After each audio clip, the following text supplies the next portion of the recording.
And just welcome everyone to this weekly workshop on the 13th of December. So you're all incredibly welcome. I'm Brendan from Bluelight, and the person who's going to sort of guide you through this evening, answer any questions you might have, any conundrums, any problems, anything to do with the police recruitment process. You might be thinking, why should I listen to this person? Well, for over a quarter of a century now, that's over 25 years, I've been doing coaching for people to succeed in police promotion interviews, in specialist interviews. I joined the police in 1985 and I retired 8 years ago. About 10 years ago, I set up Bluelight, and about 12,000 people are now in the police as a result of my support. So not bad going, that, not bad going, not a bad track record. So I've learned a lot along the way, and all of that learning's in there to benefit you this evening with any issues, problems, struggles that you might be having in the police recruitment process. And thanks for joining me this evening. You'll all be part of the Facebook group, so it's just awesome to have you on board. Awesome to have you as part of the Facebook group, because you make it what it is.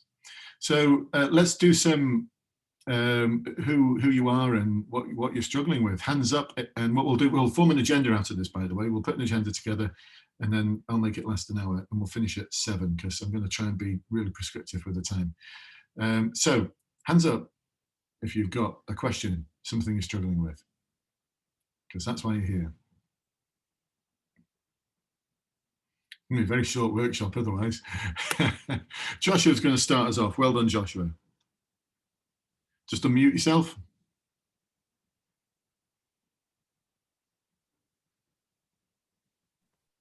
Can you hear me? Yeah, awesome. Yeah, so on your practice briefing on the course you provide, how likely are the questions that you've given on there going to be to the actual scenario? So the questions that you ask on the course, how likely are those ones going to be asked or similar to? Well, I'm about to actually share with all of you, once we've gone through all of the sort of, these are the things I'd like to cover. I'm going to share with you that practice document. So Joshua, I'm guessing you're one of my clients, awesome clients, and you've got access to the full practice document? Yeah, I have, yeah. For those of you who aren't, I'm going to share it with you. I don't know if they're going to be the same questions, but they can only follow. Actually, that's the agenda question. I'm going to answer that later. Let's get around to everyone else's queries and questions. So practice briefing questions, how likely are they? And what I'll also do is I'll talk about a little bit about the change from the old stage 3 briefing to this one, and I think some of the challenges it presents you with in terms of you really do need to know something about policing. Okay, Joshua, would that be all right if we expand like that? Yeah. Awesome. Great. So I'm just going to mute you and then invite someone else to come in with one of their conundrums.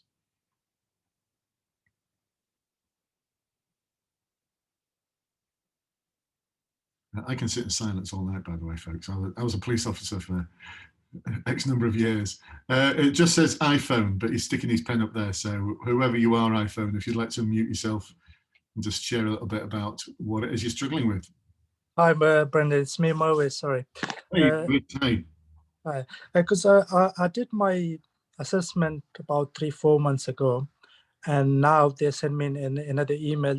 It says that we'll give you another opportunity because the last one you did, you failed it by very little more. So the bit that I'm struggling with would be the last page, the briefing exercise number 3. Okay. And that's what more about worry about.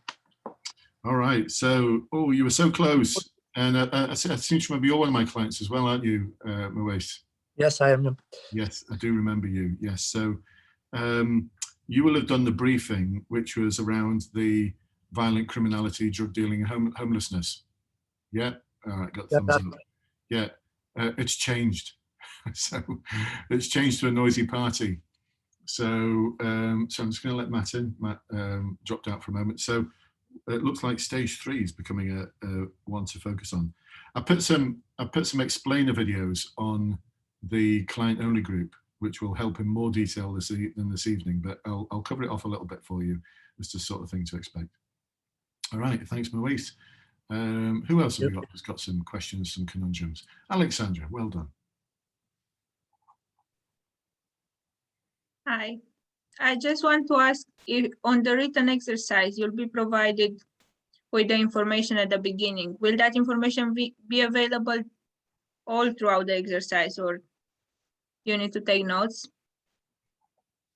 Okay, I'll answer that for you as well. Yep, I'll come around to that one. Awesome, thanks, Alexandra. When's your online assessment centre due? This week. This week. All right. Okay. Awesome. Okay. Who else we got? Who else has got conundrum problem? Oh, Matt, I'm just going to change your nameplate again because you've come back to join us, which is great. We can see you. Excellent. Sorry, my mic wasn't working earlier, or the camera. That's all right. All right. So now all of it's working again. Fantastic. Other conundrums, other questions? Samantha. Go on, Samantha. Hello, I'm fairly new to this. I've only just joined the Facebook group today because I saw a number of videos on YouTube. And then I saw that this was tonight, so I thought, oh great, I'll definitely join and see what it's about. But I did have a look at the courses that you run. And what I wanted to ask was there's two courses, which is the interview course and also the assessment center course. I was wondering, do you need to complete both of those? Are they both separate, or do you cover the same things across both of them? No, both very different, because the final interview is more complex and varies from force to force, whereas the online assessment centre is just the same for every force, all the Home Office forces. What forces are you going for, Samantha, if you don't mind me asking? For the Met Police, for the degree holder detective programme. Okay. So the order it will go in for you is you'll do the online assessment centre. If you're doing one of my courses, you'll pass that. Have you got a date for that yet? I haven't yet. I've only just applied. So great. So it's going to be sometime in January or February. Okay. Do my course, join the webinars, the interactive webinars. You'll go on to pass. Yeah. It's very formulaic. Who's done it before? Who's done it before? So Carolina, Mawais, to what extent am I?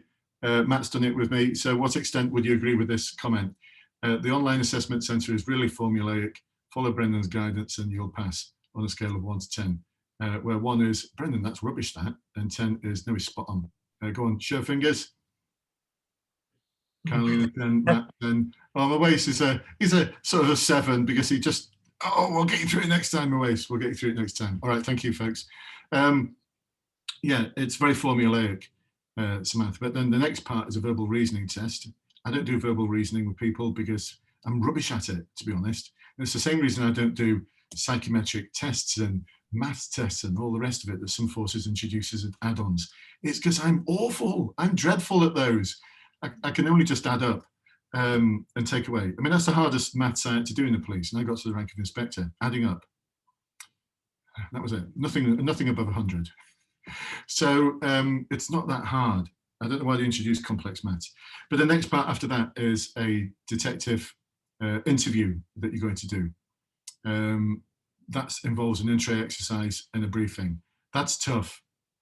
Carolina, tough?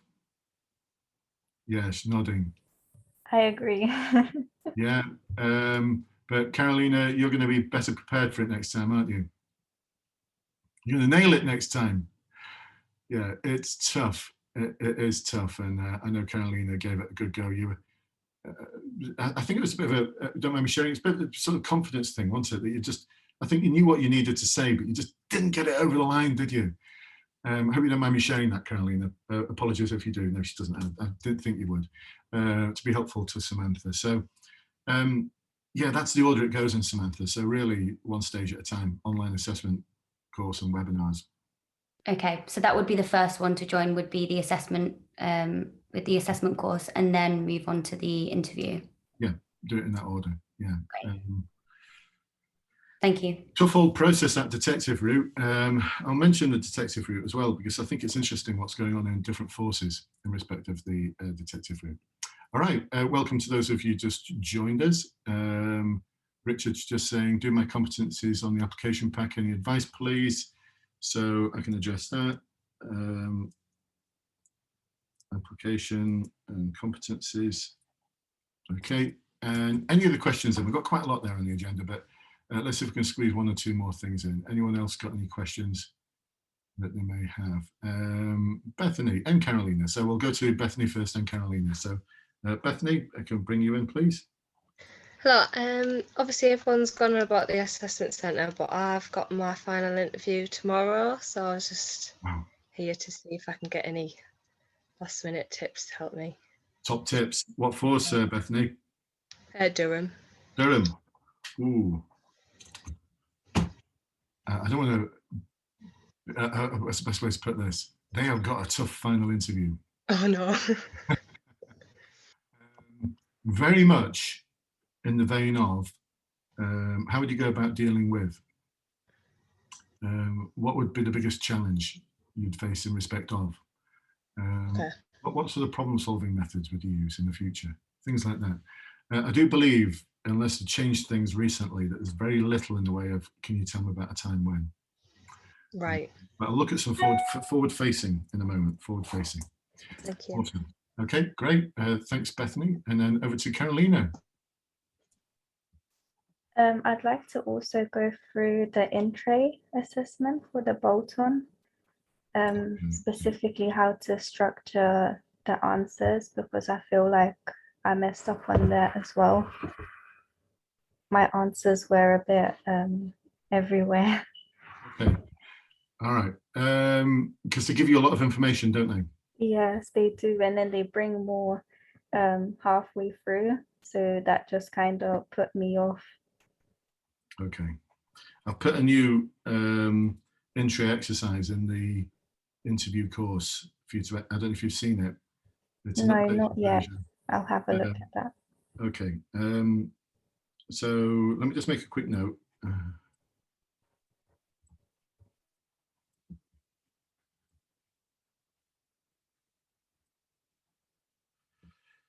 Okay. All right. I've got a little bit of a structure for you there and some guidance on that. Okay. Thank you, Carolina. Wow. What a lot of varied subjects. We'll see if we've got time for anything else. Let's push on. So we've got some questions about stage 3. I'm just about to share something with you all because I can do so in the chat function.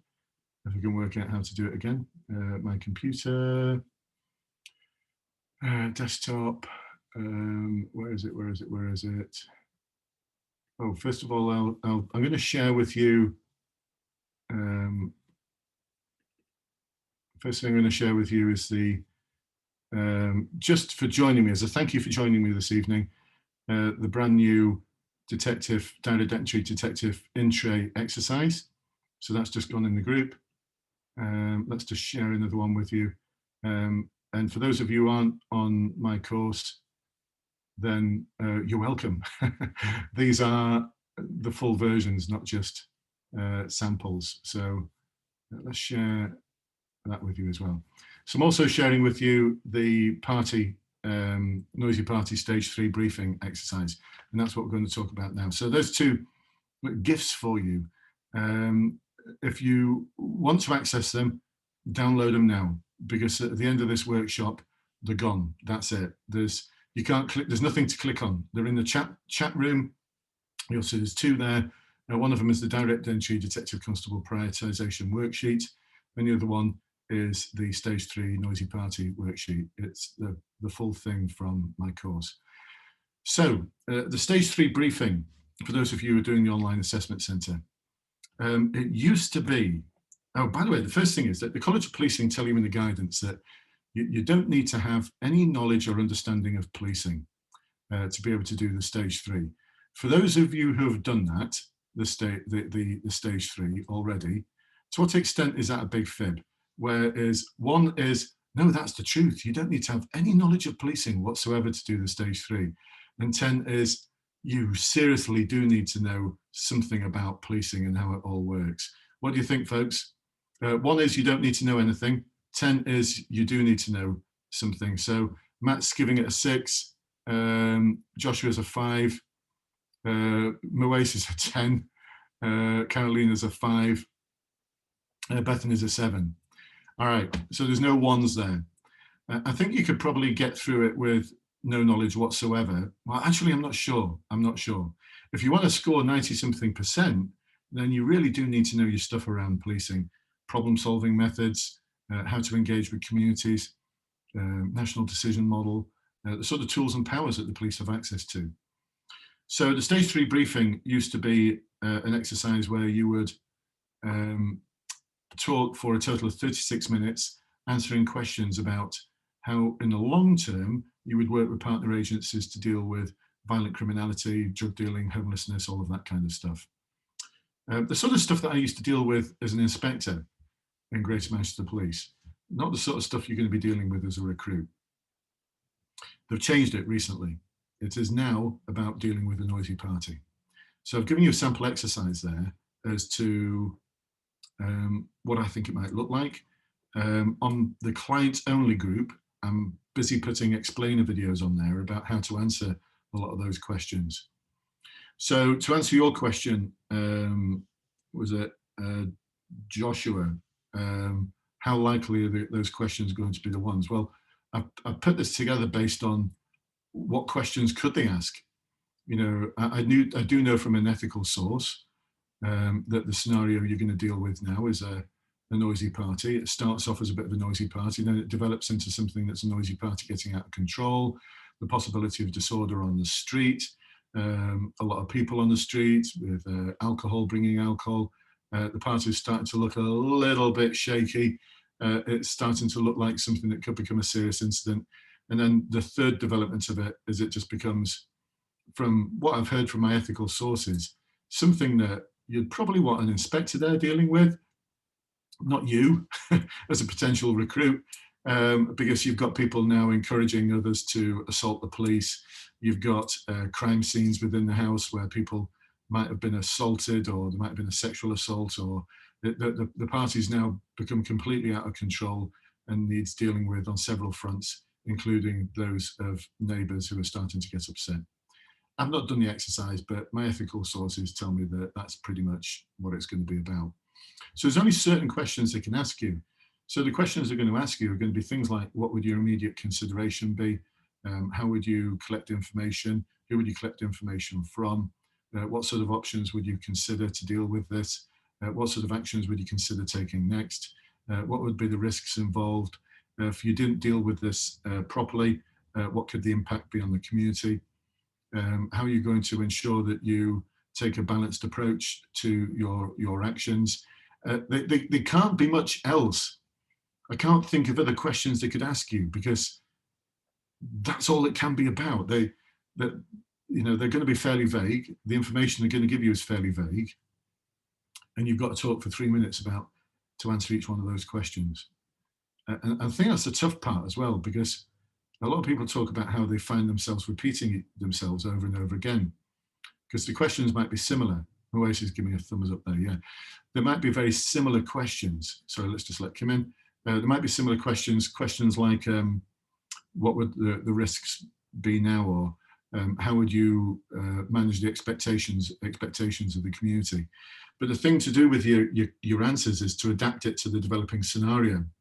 So if the developing scenario is one where there's more people gathering in the street and they're starting to become quite anti-police, or they seem to have an attitude towards the police that the police are upsetting them because they want to party the night away, and the police are getting in the way of that, then of course there might be a slightly different approach to your policing style and communication than you would have if it were just, let me just paint an example for you. I don't know, 10, 16-year-olds in a house, mum and dad have gone away for the evening, leaving these 16-year-olds to have a bit of a party to celebrate the birthday. I mean, who's been to a party like that when they were 16? Yeah, when there's been a bit of beer knocking around as well. You know, no hard liquor or anything like that, but mum and dad said, yeah, just have a few beers, it's okay. A couple of cans of Strongbow, you know, knock yourselves out. Not physically, but we've all been to parties like that, whether we drink or we don't drink. You know, or if you've not been to a party like that, I bet you wish you had done when you were 16. Some of the most awesome parties I've been to were when I was about 16, 17, and they were like that. The best parties were always the ones where the police came round to tell us the neighbours are starting to get a bit upset about the noise. They were always the best parties. So, you know, you've got to think about your initial approach. So in the first thing I'd start thinking about in my approach is, you know, if I was dealing with this in reality, actually, if I was dealing with this in reality, I wouldn't expect the control room to even log it. A noisy party on a Friday night, a bunch of teenagers having a bit of a do. Most control rooms are just going to blank that off. It's not even going to get recorded as an incident. But we're in College of Policing La La Land here. And so we've got to deal with it as if it was the most important thing in the world, as if we've got unlimited resources, because we've got to live in College of Policing world. The people who put this stuff together, I'm convinced, have never been in a police station in their lives. I'm convinced of it. I've worked with and worked for the College of Policing on 4 different occasions during my career, in different incarnations, whether it be National Police Training or College of Policing. And most of the people who work there have never been in the police. I remember once having a discussion with one of their advisors when we used to deliver the certificate of knowledge in policing. I know if we're going on a tangent a little bit, but just to demonstrate how fairly clueless they are. This individual was an advisor about law and police practice for the certificate of knowledge in policing. And we'd spotted an error in terms of custody office procedure. Now, I spent several years managing a custody office as an inspector. One of my colleagues in Bluelight back then was a superintendent who'd done a lot of work around counter-terrorism offenders being brought into custody suites and how they should be treated. You know, we're switched on bunch. 2 of the individuals still worked as interviewers for Greater Manchester Police Major Investigation Team. And we'd all highlighted this same one issue. And this guy was saying, no, you're wrong. And we were like, no, we are definitely not wrong. In both law and policy, we're so right. You've got to correct this because your guidance is incorrect. And eventually, after an hour, I sat with him and just said, do you mind me asking you a question? Have you ever actually been in a custody office before? And he just went, actually, no, but I'm hoping to soon. I said, you weren't ever a police officer, were you? No. I've got a law degree, though. Facepalm. So I know from ethical sources that what they've put together is not liked by the police service. Because you may be thinking as you go through the stage 3 that, God, surely they wouldn't expect me to be able to deal with this in my first few months of service. No, they wouldn't. I know from the feedback from my ethical sources, the service have told the College of Policing that these exercises that you put together are way beyond where a student officer should be. There's been serving inspectors giving them feedback to say, I'd be dealing with that as an inspector. So go figure. We've just got to live in their La La Land now, and the golden rule applies. Those who hold the gold make the rules. So Joshua, yes, I think there are going to be similar questions, and you're going to have to put your I suppose, be a clone of Brendan, really. If you want that 90-something%, be a clone of me, and just what would Brendan say? Go on, Joshua. Question now. Do you say they asked 12 questions, don't they? And you get 3 minutes. Is that still going to be the same? Is it? Yeah. You'll get little sub questions underneath, very much like I put together on the exercise that hopefully someone should be downloading now. I want to see Richard said definitely 10 as well in terms of your knowledge of understanding of policing. Thanks, Richard. So yeah, there'll be little sub questions as well, and I put some little sub questions in there for you to consider. I don't know if they're going to be the same or similar, but you know, I've had some ethical conversations with people inside the sector. From those ethical conversations, I do believe that this is the sort of thing you're going to get to deal with. One of the alternatives that may still happen is you having to deal with a festival that's gone out of control. And to show the College of Policing's ineptitude in terms of the realities of policing and what it's really like to be in the police, one of the phrases that they used in this sample exercise, which they were going to introduce for you, but decided to go for the noisy party instead, was in the stage 3 that the festival is now getting out of control, and the inspectors contacted the public order unit to send down riot vans and dog handlers. And this is upsetting the festival goers. if any of you are in the police already, is any of you actually in the police sector already as PCSOs? I saw your face specs. If you don't mind me asking, you know, you don't have to say which force. What are you in the force? I'm a custody detention officer in Lancs. Right, custody detention officer. Have you ever heard police officers talking about riot vans? Very, very rarely. The ones that will say riot van, my guess is they're probably about my age, nearing retirement, and they're harking back to the days of the 1980s where they were actually, you'd refer to them as the riot vans. Mm. No one uses that phraseology. Another one of the exercises, they were going to, thanks Bex, they were going to give you an exercise around a community that's starting to fail to report crime.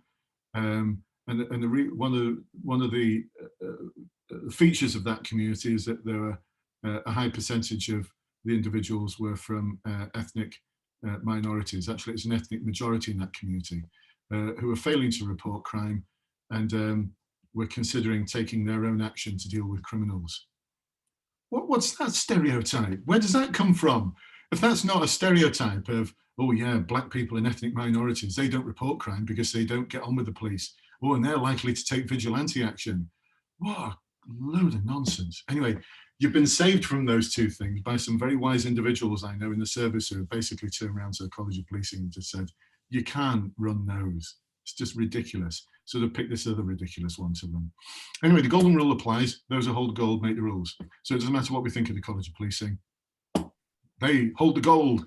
They make the rules. We've just got to run by them and play by their game. And it's sad that it is a game, but it is just a game. It's a formulaic game. And that saddens me that it is so. Anyway, that's stage 3, a lot of stuff around stage 3. Moise, is that going to help you a little bit in terms of, yeah, thumbs up from Moise. And Alexandra asked a question about the stage 3 written. The briefing, there's a camera on you.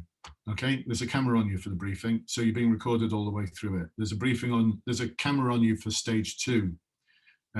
Sorry, just let Dan in the room. There's a camera on you for stage 2 as well. The written exercise, they're going to give you an outline of a community antisocial behaviour problem.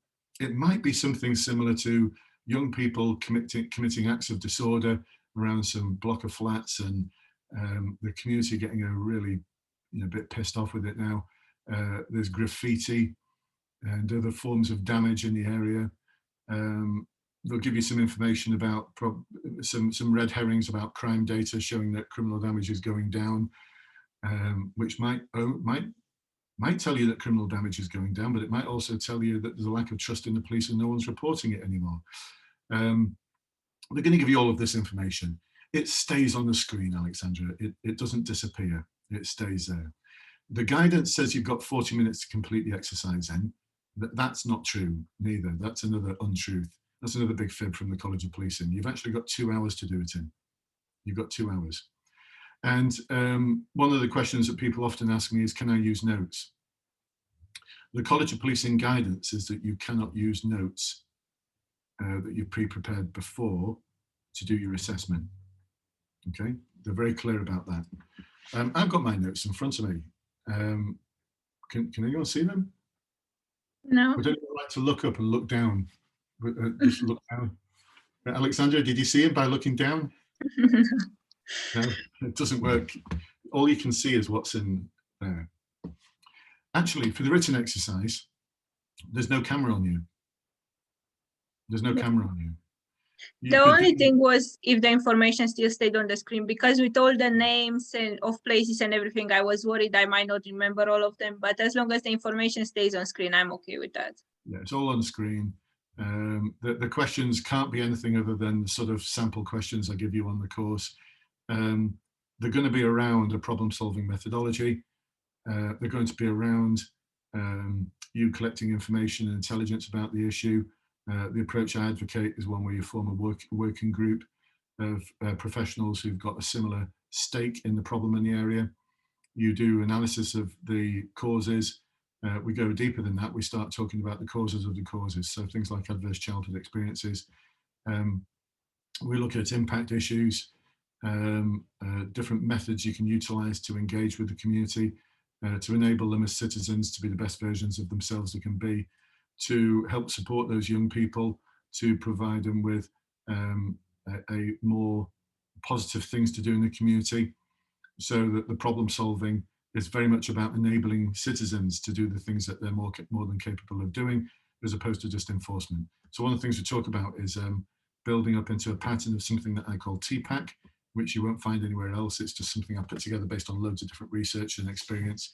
So in anything you do, as well as enforcement, because there might be some enforcement to do, but you'd also want to be doing trust building with the young people, trust building with other members of the community, preventative activities.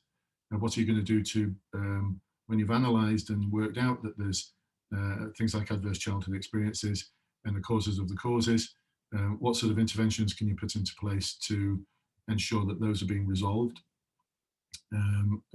What sort of, how are you going to look at risk, threat and harm? The A of TPAC stands for advocacy. How are you going to be an advocate for the community? And the C stands for communication. And the police are the wrong people to communicate with the story. You know, the police are the wrong people. We look at how to engage and then utilise members of the community to be the best transmitters of news in terms of social media and otherwise. There's a whole lot of stuff you can write about there, but it's going to follow that problem-solving methodology. 2 hours, more than enough time. Basically, just be a clone of Brendan and approach it as I would, and you're going to get 90-something%. Thank you. Okay, Alexandra, thank you. So let's move on to Samantha. I think I answered your question, didn't I, before about the order of courses. So Richard, application form competencies. Right, if you're completing your application form, one of the things that people tend to do, and I've marked and probably checked, it's got to be over 1,000, no, probably not, several hundred application forms in my time. One of the things I see consistently is people trying to follow the advice that are in some of the books out there, and you know, some of the guidance I see is, oh, use phrases from the competency framework and use buzzwords from the competency framework. Yeah, you might get through, application form might get through, but if it's a force that marks really hard, it's not going to get anywhere near. You're not going to get past application form stage. Simply saying and claiming that you sat with a person and listened to them and demonstrated empathy is not enough.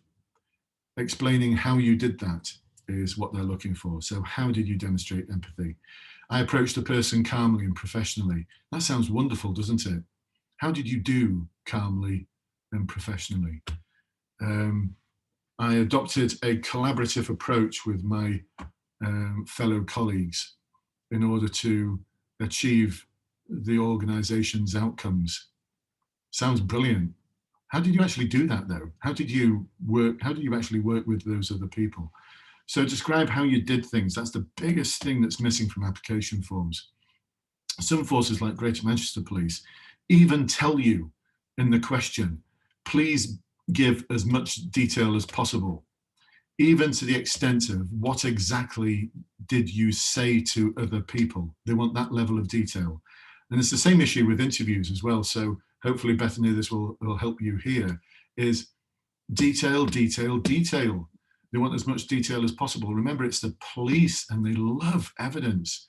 So one of my colleagues recently, one of my clients recently completely aced the Cheshire interview because she went into such incredible detail. Like, these were the sort of questions I asked. These are why I asked these questions. So she even talked to the interviewer about the difference between cathartic questions and catalytic questions, and why she used cathartic questions in a certain situation. Cathartic questions where you'd ask someone, and where this was coming from was one of the forward-facing questions that you get asked for some forces. You know, how would you deal with a vulnerable person who wanted to report a burglary? What sort of things would you consider? And one of the things we considered, she wanted to go straight into reporting the burglary, but I'd demonstrate respect and empathy to her. And I said, it's not enough. You've got to explain how you do that.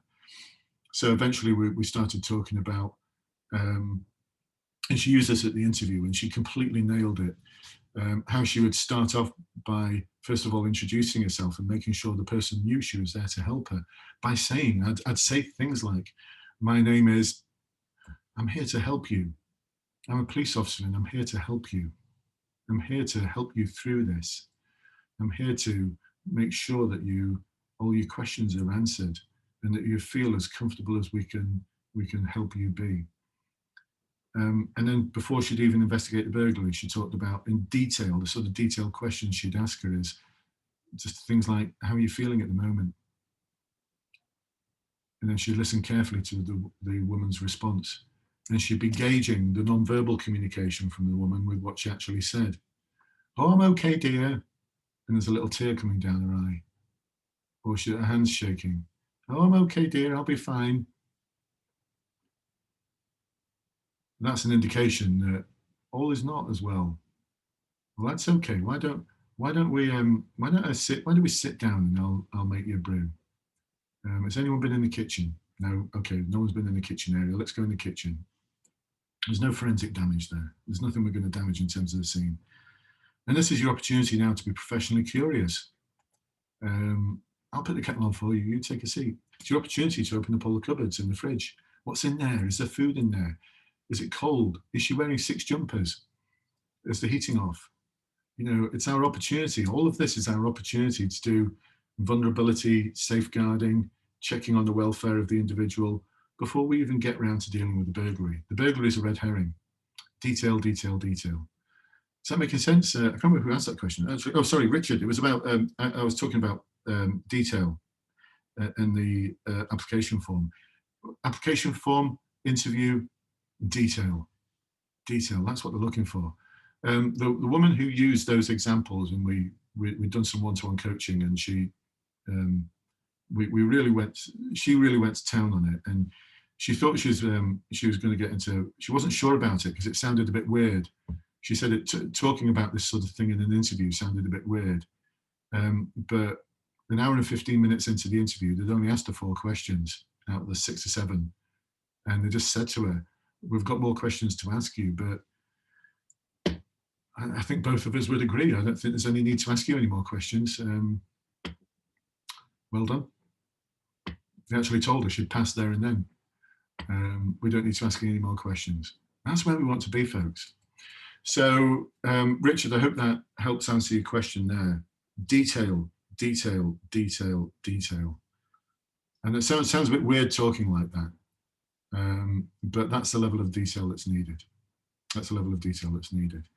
So, Bethany, you've got forward-facing questions coming up tomorrow. I don't know what the sort of questions are going to be, but I do believe from my sources, ethical sources, that Durham uses questions which are really about testing how would you deal with in the future, or how would you cope with. What sort of, questions like what do you believe the biggest challenges to be for Durham Constabulary? And I'd focus on one. If they ever ask you anything like that, focus on one thing that you think is the biggest challenge or biggest problem. Because the next question is going to be something along the lines of, what sort of skills do you believe you have that can help us deal with those challenges? So we've got to be ready for questions like that. Just going to let Nafisa in the room. Oh, hang on a minute. Where has she gone? Oh no, she's disappeared. She was going to come in the room, she's disappeared. So questions like that, Bethany, and the model I'd utilize there, as opposed to just jumping into how I'd do something, is a model that I put together with over the past several months, actually, thinking more and more about these forward-facing questions. They're getting more and more popular. They used to be in vogue in the 1990s. When I went for my sergeant's board in 1996, I think it was. No, it wasn't. It was earlier than that. I did my sergeant's board in 1994. My goodness, yeah. 94, 93? 93, 94, I did my sergeant's board. I know some of you might be thinking I wasn't born then. You don't know, you don't have to say you don't have to say anything. But I know some of you might not have been born then. But back then, forward-facing questions were really popular. How would you deal with? Here's a scenario for you. As a sergeant, how would you deal with it? And then it kind of went out of vogue and everything became, can you tell me about a time when? Well, it seems like they're starting to go back into vogue again, especially for promotion boards. And so over the past several months, I've been working with a lot of sergeants and constables who are going for a promotion, and a couple of chief inspector candidates and one superintendent candidate. And we've been working on developing a really good model for forward-facing questions. So the thing we'd start with is why. Why is it so important we get this right? Why is working collaboratively so important? Why is problem solving so important? Why is making sure we get this death message right? That's what Norfolk used, by the way. There's been a road traffic collision. Someone has died in that road traffic collision. We've identified that the closest relative of that individual is Mrs. Simpkins at 44 Acacia Avenue. You need to go and tell her that her son has died in the road traffic collision. How would you go about doing that? So the first thing we talk about is why it's so important to get that right. And then we can talk about how we'd do it. And then we can talk about what the result would be. So we've got this sort of three-stage process. Why is it important? How would we do it? And what's it going to result in? What's it going to result in? And for things like the, the death message, what's it going to result in? Well, she's going to remember you for the rest of her life. And although it was one of the saddest moments of her life, if you get it right, she's only going to have positive things to say about the police forever, forever. And so that improves our overall confidence and legitimacy in communities. Every contact leaves a trace. Every contact we have with a member of the public leaves a trace. That's something called Locard's principle in respect of forensic analysis. You can take that one step further in terms of how we communicate with communities. Every contact leaves a trace. Every contact that you have with anyone leaves an impression.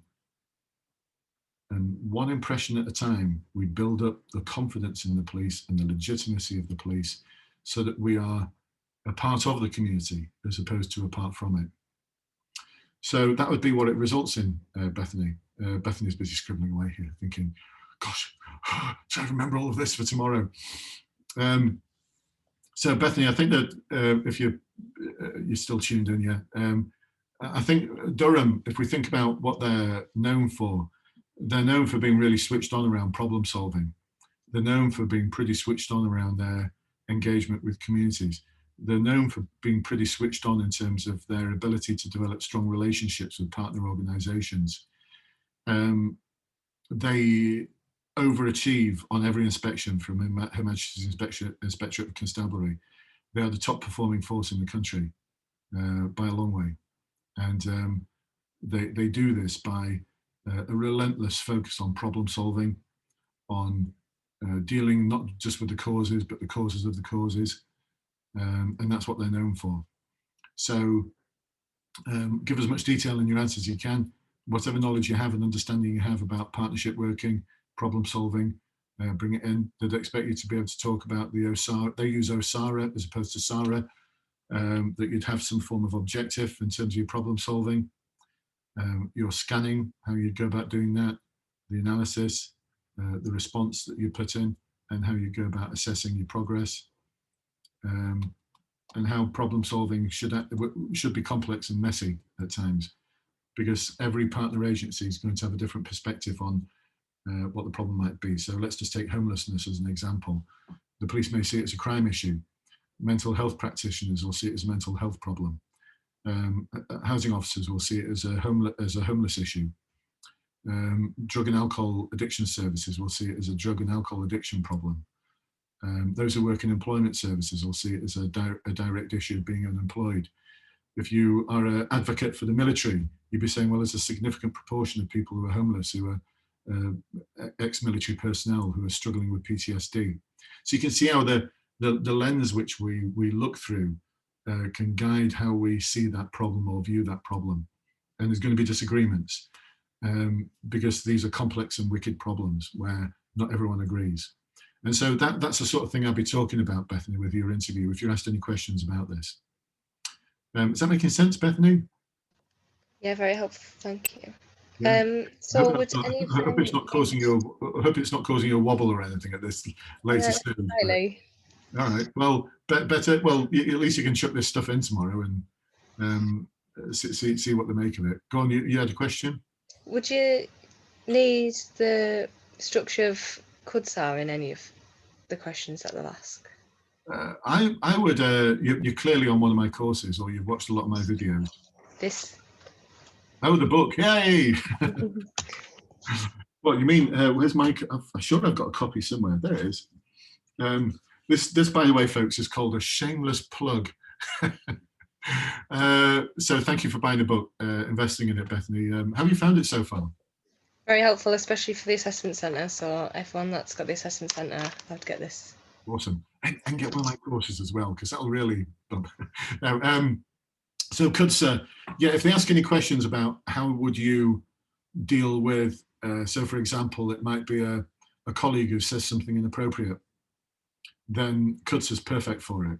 CUDSA's perfect for it. This would be where you would, for everyone else might be thinking, what's CUDSA?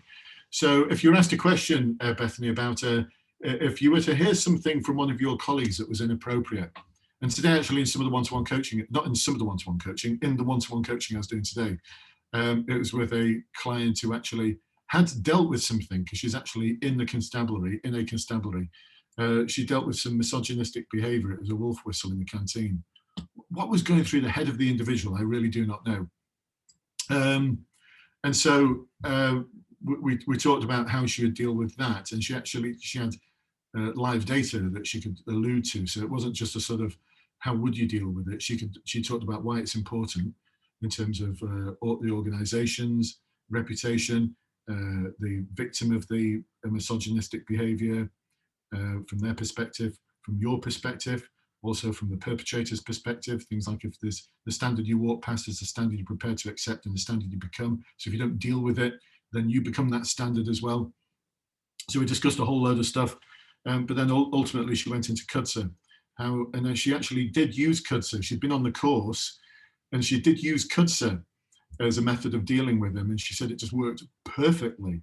So the first thing she did, and CUDSA is a non-contact conflict management model that the police used to use. I think it's fallen out of favour for some reason, I don't know why. But the first part of it stands for confront. So this is where you confront the issue. Don't just dilly-dally, don't save it till tomorrow. It's not like a bottle of wine. It doesn't get better with age, it just gets worse. So you've got to deal with it in the here and now. And then she did exactly what the Code of Ethics said she should do, because the Code of Ethics makes it a requirement that if you witness any form of misconduct, any breach of the Code of Ethics, it's a requirement, not just a would you, could you please. It's not just a good idea. It's not a suggestion. It's the law of the land that you should challenge the behavior, question it and report it. And so she talked about how she'd challenge it, that's the confront, how she'd question it, the questions she'd ask, and she used the full range of 5WH in a simple to complex way. And then even things like the To Kill a Mockingbird. Oh, what's the character called in To Kill a Mockingbird? Oh, the name escapes me, but it's where you ask. It'll come to me after the webinar, the workshop.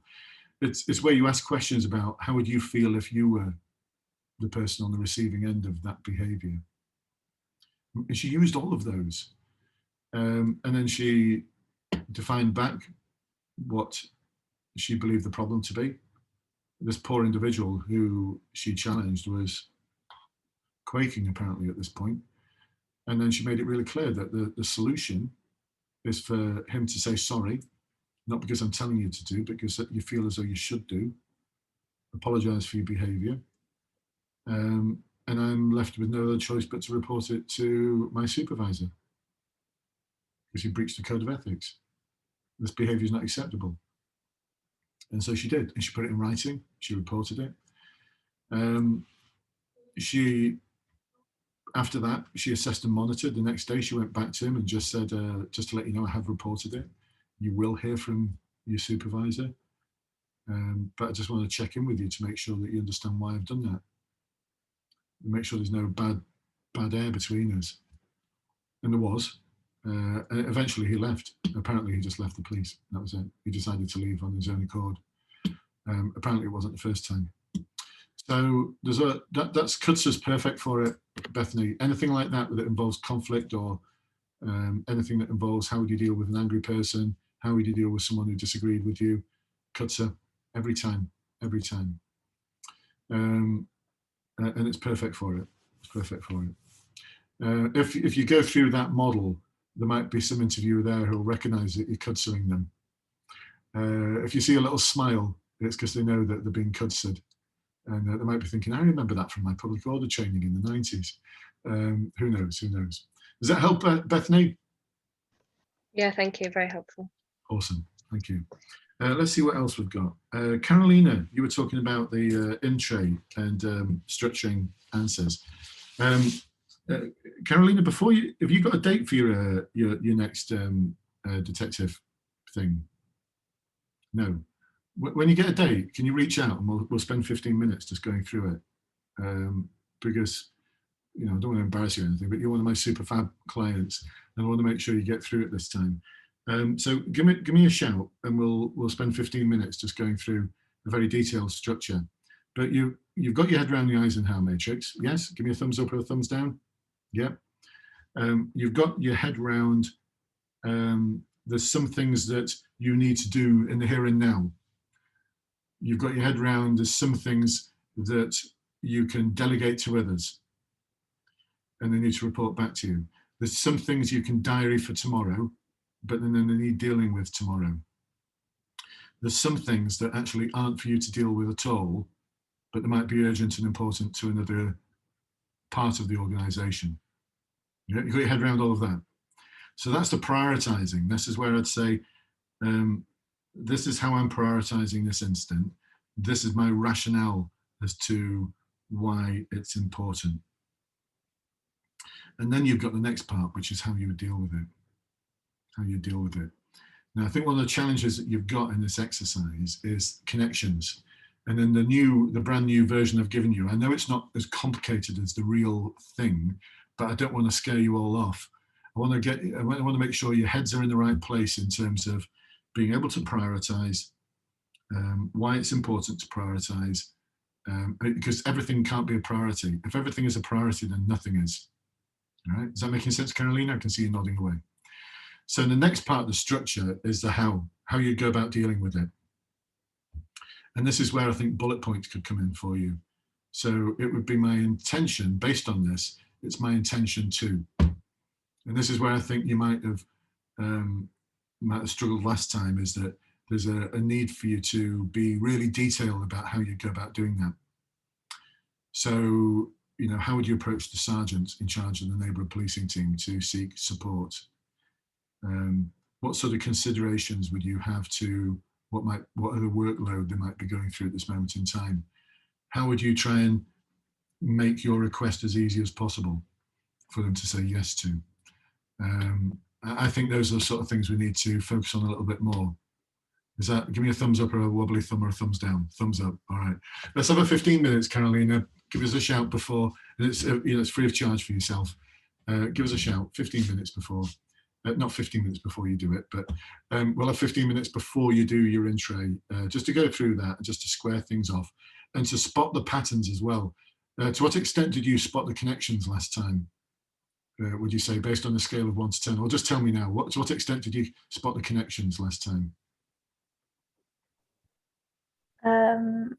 I found it very confusing. I don't remember at the moment, but like all of the information was put into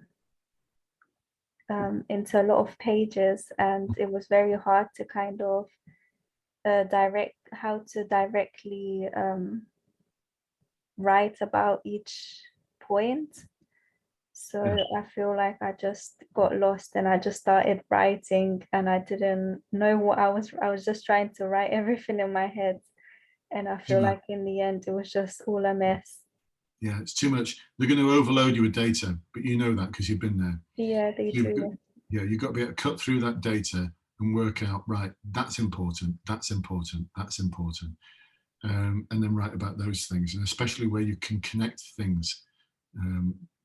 If you do the exercise I've given you, if you take a look at the new revamped in-tray exercise, there's some connections in there. They might seem obvious to you when you're sitting there reading them sat on your sofa with a cup of tea, but when you're under exam conditions and the pressure's on, That's when you can miss the connections. So you'd be wanting to connect incidents and write about how you're going to connect those and how that would influence your approach to each one of the scenarios. Tricky stuff, that detective business. Tricky stuff. We'll get you through it next time, Carolina. I promise you, we're going to get through it. Are you working on it now? Are you practicing your briefing? Yeah. Watch the modules in the interview course. Because you might just, if you watch the videos on the interview course where I talk about the II March. Yeah. Helpful? Yes, very helpful. I watched it like 5 times by now. Yeah. Having been there already, you know how helpful that is. It is very helpful. Yeah. So all I'd say there is keep watching it. Hopefully you're repeating it. And if you find yourself adopting a slightly northern accent, then you could be forgiven. Because the way to nail that briefing, Carolina, for the future is just be a clone of me and just deliver the briefing as per those modules. They're going to listen to you and think she's been so coached, because no one else is going to deliver a briefing with that kind of structure, unless you've actually got a contact in the job. So do that, keep working at it, and you're going to get through it next time. Awesome stuff. All right, thanks, Carolina. She's got a smile on her face, so that must have been good. I think we're almost through now. Dan's got a question though. There's a little hand up from Dan. Has Dan got a question? Is Dan still there? I can only just hear you, Dan. No, can't hear you, mate. Could you type the question? If you've got an interview or an assessment coming up, Dan, that's remote, you need to check your microphone, because I couldn't hear that. And if the assessor can't hear it, then go on. What was that? I heard some. Go on, Dan. Sorry, I've currently put myself forward to do some CID admin volunteering with the local police force. Awesome. Will that help in terms of obviously applying? Will that be taken into consideration with the interview? Depends on your experiences, because if you get to the final interview stage and they ask you a question, so why do you want to be a police officer? You can use that as part of your narrative as to what and who's inspired you, how this has made you decide that this is really the job for you, how your detective sergeant is an inspirational person because of X, Y, and Z, and I'd hope to be like them one day. Oh, Dan, we can see you, Dan. Awesome. Yeah. So it's a great opportunity for you to learn more, to find out more about the constabulary. In terms of your answers to interview questions, it could be problematic because you might be tempted to use them thinking, oh, it's from a policing world. But actually, it might not demonstrate the behaviours. So the person I was doing one-to-one coaching with today, without breaching confidentiality, gave me an example of where they thought they'd made a difficult decision. And when I pushed back on them and I said, there was no real analysis there. There was no other option. You had to do what you did next. There was no other option, was there? And she just went, no. Well, was there any accountability there? Did you have to account to others for that decision? Did other people disagree with you? No, not really. Everyone thought it was the right thing to do. So it wasn't really a difficult decision then, was it? Well, not really. And you didn't really have to consider all sorts of different sources of information and balance them up against each other and go work through different options. No, I didn't really know. So she thought she was going to use that because it would be an awesome answer because it was from the police sector. But actually it would have been the worst answer she could have given because it's absolutely, the wrong answer. It wasn't, it was just a decision. She followed force policy, so it wasn't even that difficult. So that's where it can be problematic because people can think, oh, they're going to like these examples because they're from the policing world. Unless they demonstrate the behaviours they're looking for in the competency and values framework, they're not going to tick the boxes. They're just going to sit there and just go, big deal, so what? But awesome you're doing that. Dan, a lot of people might be watching this thinking, how did Dan organise that? How did you get that gig? Yeah, well, I'm due to start training to be a special next, in a couple of months actually. But I did see the role come up on the local police website, Lincolnshire Police. So obviously I put myself forward for it. I'm currently at university, but it's obviously something that I want to do when I finish. So I thought if I could gain an insight into the kind of work they do, because I want to be a detective ultimately. I thought it'd be beneficial, obviously, not just from a CV, but from my point of view, being able to develop the skills that are required. Obviously, learning from the professionals, I think, would help a long way, as opposed to just sort of applying after I've finished university. That's awesome. That's awesome. You're so doing the right things now. Yeah. There's so many people when they get to final interview. So why do you want to be a police officer? Oh, I've always wanted to be a police officer. Great. What have you done to progress that dream then? Okay. Well, I've always wanted to be a police officer. Yeah, but if you've always wanted to be a police officer, what have you done to progress that dream? Yeah. Well, you've got a great narrative. You will have a great narrative in the future to talk about. Yeah. Now, some of you might be thinking, oh gosh, I've not always wanted to be a police officer. Thanks, Dan, that's awesome, thank you. Now, some of you might be thinking, I've not always wanted to be a police officer. How would I answer that question? Well, that's okay. Quite a few of my clients have amused the interviewers by starting off their answer by saying, I've not always wanted to be a police officer. Actually, what I wanted to be and what became was a paramedic.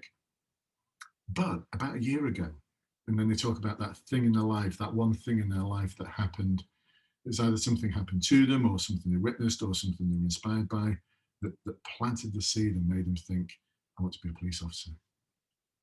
So you're doing absolutely the right thing, Dan. You're doing the right thing. And it will have currency at your interview because you can actually demonstrate that you've got off your backside and done something more than what I see some people write on their application forms, where it asks the question, what have you done to find out more about the role? I've been to a workshop that you arranged and I've Googled, the latest what's happening in the force, and I've been reading the newspapers. I want to hear that you've actually got off your backside and done something. British Transport Police asked this question, and I know, because I've spoken to the HR manager about this, there's actually a YouTube video where I talked to the head of recruitment for British Transport Police. You might want to dig it out on my YouTube channel.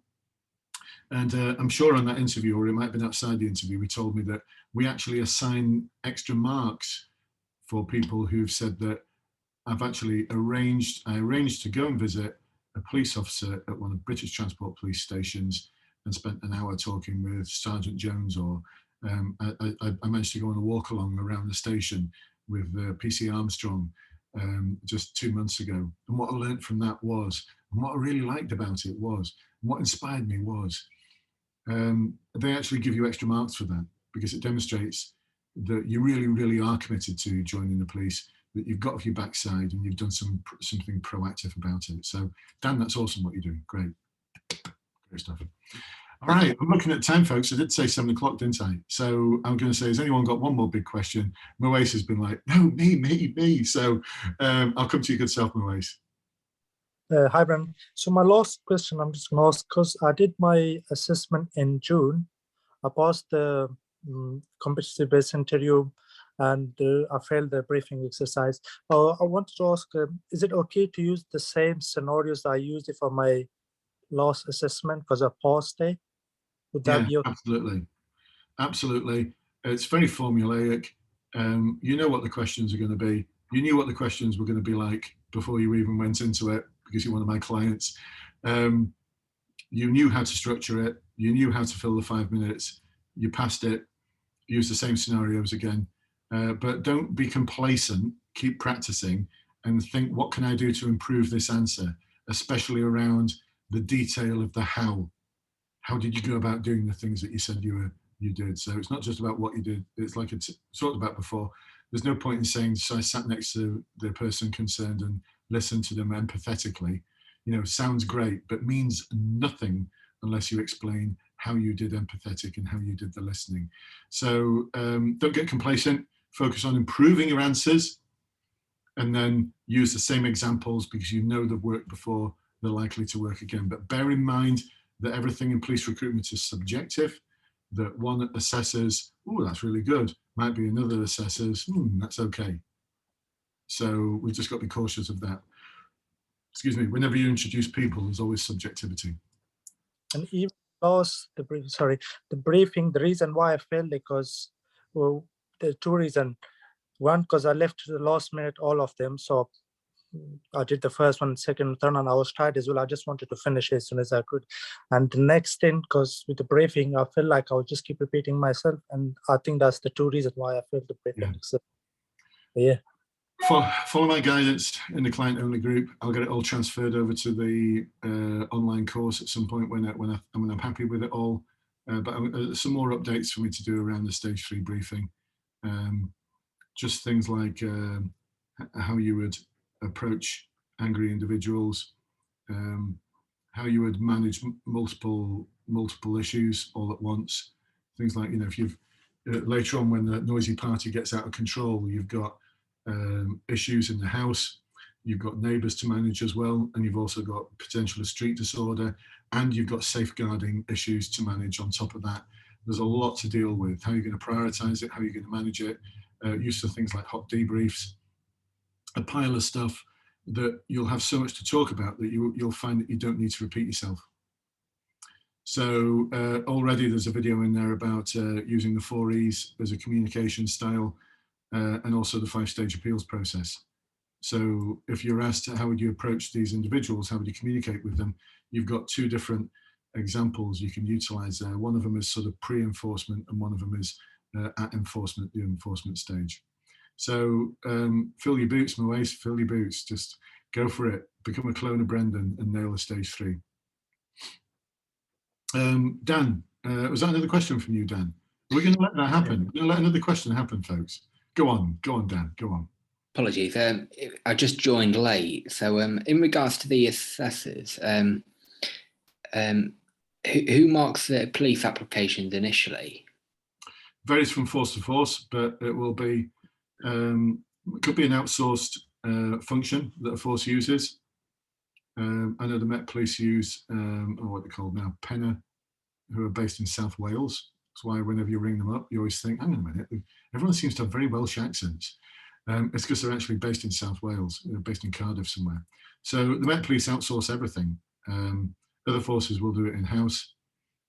This is why a lot of forces only accept a certain number of application forms, because they've not got the capacity to mark thousands, which is why some of them will open up the recruitment window for a couple of days and then close it again, because they might have had 600 application forms and all they can manage is 600. So watch out for that, Dan. This is why it's important to have a sort of pre-ready-made, as Boris would say, oven-ready.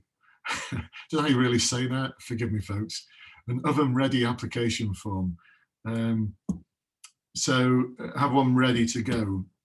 If you, shameless plug, but in this book here, that one there, how to succeed in the police recruitment process, even if you don't know where to start with preparation. There's a chapter there where I actually outline, here's chapter 7, common application form mistakes, how to avoid them. And also, here's the application form. You know, these are sort of questions that you're going to get asked. They're direct from the national application form, and also examples from Lancashire and Greater Manchester Police and Lincolnshire and some other forces, to give you an idea about the sort of application form questions you might get asked, so that you can have them ready to go. So all you need to do is just cut and paste it into the application form and get it submitted as fast as possible before they close the window. All right, does that help answer the question, or did I go off at a tangent, Dan? No, that helped a lot. I'm going to obviously look at buying the book. Which website is it available from? Is it Facebook? Sorry. No, Amazon. Just go to Amazon. And Amazon. Just search for police recruitment. Someone the other day, how dare they posted and said, I've just bought your book, and they posted a picture of the How to Become a Police Officer book, you know, from the How to Become series. And I was like, no, I didn't write that one. It's not my book. It's full of cliches, that one. It's written by a guy who's never been in the police. Anyway, some people might find it useful. I'm not here to badmouth someone else's services, but it's the one that looks like that. It's the one that's got me on the front cover. There, that's me. It's not just some random stock picture of a police officer. That's me. It's my old team. It's my awesome ace team from Sale Neighbourhood Policing team in Trafford. That, by the way, is the best team I ever worked with. They were awesome police officers. We still keep in touch, and honestly, they're just some of the best policing days of my career, that was. All right, should we have one more question? Go on, Joshua. Go on.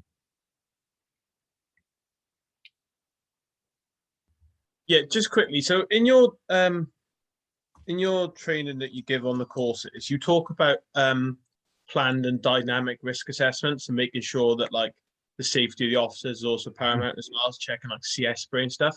Would that be good for this briefing exercise for the party? Because obviously you don't know what to expect. So talking about all of that, it's like safety of the officer and yourself and your colleagues and stuff. That module that's on the course, just adapt it for something that's happening in the immediate here and now. So you'd still be doing your risk assessments, you'd still be doing everything that you've talked about there. You'd still be doing the dynamic risk assessment. You'd still be doing the hot debriefs. You'd still be doing everything that I talk about. You'd just be adapting it for something that's in the immediate here and now. Yeah, and the dynamic risk assessments, that's the one you take during the incident, isn't it? So when the planned one doesn't go to how you wanted it to, so you make another one. Or when something, you know, there's two developments in the stage 3 briefing. So it starts off with here's something that's developing. And remember, they don't give you. I've given you like all 12 questions there. They give you one question at a time. Yeah. So you don't know what's going to happen next. You don't know what the next question is going to be. Right. But you can pretty much bet that they're going to ask you questions about how you're going to assess the risk now to yourselves, and think more than just. I talk about it on the module about more than just risk to the police. But the same principles apply each time. We're just raising the game a little bit in terms of the level of potential harm and the style of policing that you'd adopt as well. And that's when you can bring in things like the 4 E's and the 5-stage appeals process. And just be awesome. Go knock them out, because the assessors, half of them have never been in the police before. More than half of them have never been in the police before. I've met some of them. And they're nice people. Honestly, they're nice people, but they've never had warrant cards in their pocket. So they're going to be listening to you thinking, oh, wow. Wow, they didn't tell us about this in the model answer. You're going to completely knock them out. You really are. Does that help, Joshua? Yeah, thank you very much. Yes. Great stuff. All right. Well, on that note, we're overrun, haven't we? Those who know me know that I always overrun. I always go off at tangents, and sometimes a bit of a salty old sea dog story every now and then. Forgive me. You know, it's my workshop, so there. But anyway, hopefully this has been useful for you. Give me a thumbs up. Was it useful, or wobbly thumb, or awesome stuff? Brilliant. That's great. Great to see. Thank you very much, folks. Well, thank you for coming to join me. For some of the familiar faces that are my clients, awesome to see you. I hope that I don't see you again in the nicest way. Actually, no, I hope I do see you again in the Enforce Advancement group. Once you've got that warrant card in your pocket, let's keep this momentum going, folks, because no one is going to create your career for you. You're the one that's going to create your most successful career, and more than successful, one that's fulfilling, deeply, deeply fulfilling. I had an awesome career. It's just amazing. I think you see some of the pictures from behind. Just was a special branch and all sorts of awesome memories from the past. I created all of those. They don't happen by happy accident. So it's I don't want to see you in the short term, because if I see you, it means that you've dipped, and we need to, get things going again. But you're all going to pass it next time. And for some of you who are familiar faces, because you've been on my webinars and you've not done it yet, I know you're going to pass it. Put that hard work in. And you know what I say, I'm not going to wish you luck. Luck is, as my daughter once said when she was 11, when I wished her luck when she was about to go on the stage to do some theatre. I said, good luck, Helena. And she turned around and said, Daddy, I don't need luck. If I need luck, it means I've not practiced and prepared enough. Wow. She was 11 when she said that. How awesome is that? How amazing. So I never wish anyone luck. I wish them good practice and good preparation. Every day, I know it's a bit of a dad talk this, but forgive me, but every day, without fail, take one piece of action that's going to take you closer to your goal. The same goes once you're in the police. I can see some of you nodding here. How many of you, here's a question, honesty time, folks. How many of you are doing one thing every day, taking action that's not just reading a chapter of a book, but actually doing something every day that's taking you closer to your goal? How many of you? Hands up, honesty time. Noise. Good. Samantha, Bethany. Some of you are like, oh no, I'm not. Now is the time to start. Awesome that some of you are. This is how we succeed, folks. Honestly, I've been using this model for years, for decades. I came across this big guy from America, a guy called Tony Robbins, who some of you might have, anyone heard of Tony Robbins? Google him on YouTube. Just go to YouTube and put Tony Robbins in, and you'll get this huge American guy who talks a bit like this. He's got this really big voice that comes across. And I first heard him back in the 80s talking about the key to success is taking daily action that takes you closer to your goal and having a strong, compelling vision for what it's going to be like. How many of you imagine what it's going to be like getting that warrant card on your pocket, getting that warrant card handed to you, your passing out parade? I know I can see your smiles on your faces. Some of you have imagined it. Make that vision for the future compelling. Imagine it, see it through your own eyes, hear what's going on around you. Those people who you've invited to come and share that moment with, hear what they're going to say to you and feel what you're going to feel when that happens. Create that strong vision. Dream it, imagine it. Your mind doesn't know the difference between what it dreams and what reality is. You're creating that strong, compelling vision for the future. And the next thing to do, folks, and this works, is to just do one thing every day that takes you closer to that vision, closer to that version of the best person that you can be. And then you get the warrant card in your pocket, and that's when the adventure really starts, folks. That's when the adventure really starts. So give me a hands up if you are going to take action on a daily basis. You're going to start doing it now. Give me a hands up if you're going to do that. You're going to commit to this now. You put your hands up. You're committed to it. If you don't do it, you're failing yourself. You promised yourself you're going to do this. Go and do it every day. I promise you, one piece of action, one piece of practice, one interview question, one practice of the briefing question. Even if it's just 15 minutes doing it in front of a mirror, or recording yourself and playing yourself back, or get in touch with people in the Facebook group. Ask them if they want to practice with you, and just do it every day, and you will be successful. You will be successful, I promise you. Anyway, that's, oh gosh, I need to go and lie down in a dark room now. I've got myself all hyped up. But honestly, this is how I've achieved everything in my life, whether it be succeeding in the police and having my awesome career, and also having a sideline career. Some of you might be puzzled sometimes. You see a little picture of a front cover of a diving magazine there called Diver Magazine. That's one of the proudest moments in my career. That's my first front cover of a photograph that I took on the front cover of a magazine. What followed from that was a 26-year career as a part-time photojournalist for scuba diving magazines. Traveled the world on someone else's budget. How did I achieve that? One thing at a time, one thing every day that took me closer to that goal. And it was awesome, by the way, in case anyone was thinking, was that an awesome career? Yeah, it was amazing. I had a career within a career. It was a part-time business interest. But I got a C in my English language at school, and I only scraped that. The teacher thought I was going to fail. And so if you ask me the difference between verbs and adjectives, I just don't know. And when my daughter starts going on about synonyms and stuff like that, my head I don't understand what she's on about. Take action every day. Copy people who've been successful. Do what they do and you'll be successful as well. All right, I'm going to finish there, folks. Thanks for joining me this evening. I hope to see some of you soon. I'm going to look to see if we can do another one of these next week. It is a weekly workshop. The recording of this will be going in the Facebook group. So like I said, it's being recorded for other people's benefit. Everyone was very well behaved tonight. So everyone respected each other, which was awesome. If you've got any questions, please do let me know. Drop me a line either via Messenger or email. It's info@bluelightconsultancy.com. Great to have you all on board. See you soon at the next one, if you've got time. Watch out for it being advertised either via email, through my email list, or in the Facebook group. And if you're watching this and you're not part of the Facebook group, then look for Bluelight Police Recruitment Facebook in the Facebook groups and come and join us. There's almost 18,000 of us. I don't know, what's it like, folks? Is it awesome? Give me a thumbs up if it's awesome. Awesome, there you go. That's a bit of a leading question, wasn't it? Thumbs up if it's awesome. All right, catch you soon, folks. Bye-bye, take care of each other. Look after yourselves. See you soon.